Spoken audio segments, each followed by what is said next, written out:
Before I tell you what happened in that hallway at 2 a.m., I need you to know one thing. I checked the guest log myself the next morning. There was only one other name in it. He'd checked in 10 years earlier, and he was the only one who never checked out. This happened to me last November, and I still haven't found a way to explain it. I work in corporate compliance. A few times a year, my company sends me to small manufacturing towns to review paperwork nobody at head office wants to deal with in person. This time, it was a town in rural Ohio. Population, maybe 4,000. About an hour from the nearest airport. My company booked me into the only motel with vacancies, a faded two-story place called the Colonial Inn, sitting just off the highway. Blue paint peeling from the walls. Gravel parking lot. The kind of place that looked like it had been waiting for the 1970s to come back. I checked in a little after 7 that evening. The owner was an older man, probably in his 70s, running the entire place by himself. He handed me an actual metal room key instead of a key card. "Room 6, he said. As I picked up my bag, he added, almost absent-mindedly, "You're the only one here tonight." Then, after a pause, "Well, almost." I smiled. "What does that mean?" He looked at me for a second, then slid the registration form across the counter. "Checkouts at 11. That was the end of the conversation. The first night passed without anything unusual. The second night, at exactly 11 o'clock, I heard a door open somewhere down the hallway. A long wooden creak. Then slow footsteps. Not hurried. Not wandering.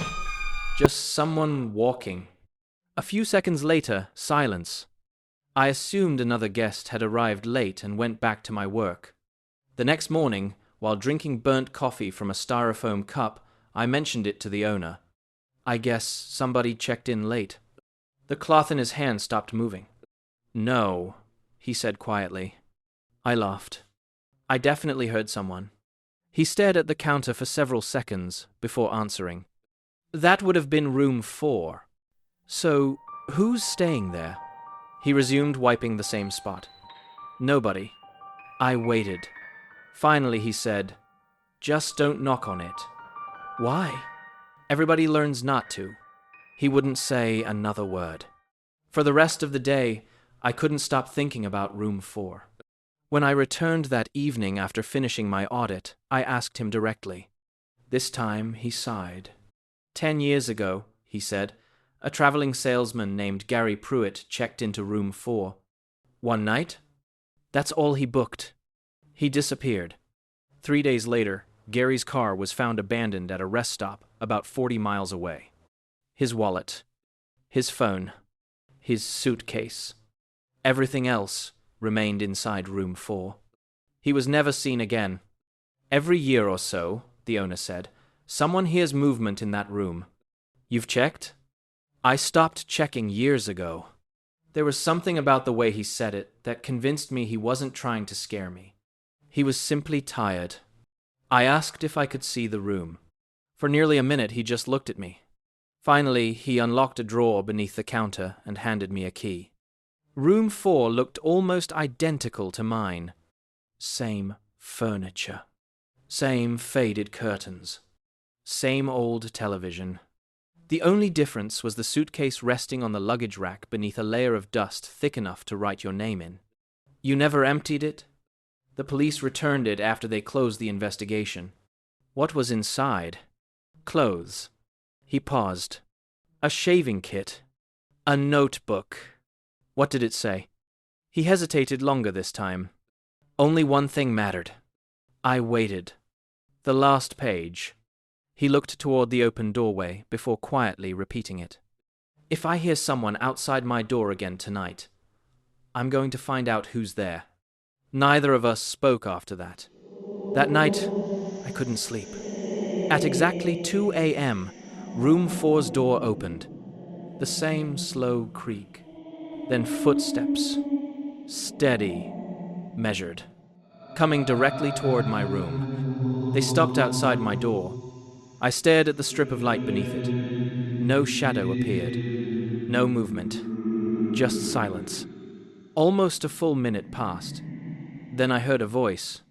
Soft, calm, almost embarrassed. I just need someone to know I'm still here. The footsteps walked away. Room 4's door closed. I checked out before sunrise. The guest register lay open on the front desk. For reasons I still can't explain, I looked down. Second line. Gary Pruitt. Room 4. Check-in. The checkout column beside his name was still blank. 10 years of empty space. As though the motel itself was still waiting for him to leave. I drove straight to the airport, arriving nearly 4 hours before my flight. Back home, curiosity got the better of me. I searched for Gary Pruitt. One archived newspaper article confirmed almost everything the owner had told me, but there was one detail the owner never mentioned. Gary wasn't the first guest to disappear from the Colonial Inn. He was the third. 3 different decades. 3 different rooms. 3 people who vanished without explanation. According to the article, every one of them was last seen walking the hallway at exactly 2 a.m. I still travel for work. I still stay in old roadside motels from time to time. But now, before I unpack, before I even sit on the bed, I always check the guest register. I'm not looking for my own name anymore. I'm counting how many names are still waiting for someone to write the date they finally checked out. Thanks for listening to Nexus Story Vault. If you enjoyed this story, please like, subscribe, and let us know in the comments, what would you have done if you heard footsteps outside your motel room at 2 a.m.? Until next time, sleep well.